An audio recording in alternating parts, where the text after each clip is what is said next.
یہ مفتی اعظم مبارک راوی ہیں، یہ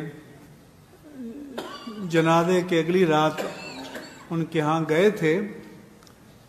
ان کے بیٹے نے کچھ آخری میں نے کالم میں کوٹ کی ہیں، ہفتے کو پڑھ لیجیے گا.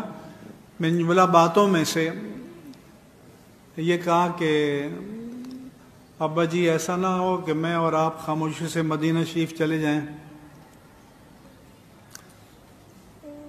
تو انہوں نے جواب دیا کہ جھلیا دیوانے،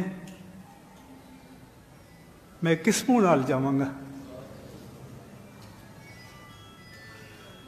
خادم حسین کیڑا منہ لے کے آقا دی بارگاہ وچ جائے گا کہ حضور دی گستاخی ہو رہی ہے اور خادم حسین زندہ ہے.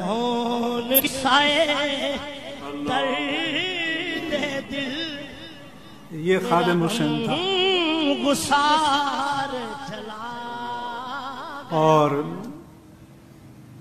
یہ میں نے اس لیے لکھا ہے تاکہ ریکارڈ بن جائے، تاکہ نوجوانوں کے دل میں یہ تحریک پیدا ہو اور جذبہ پیدا ہو.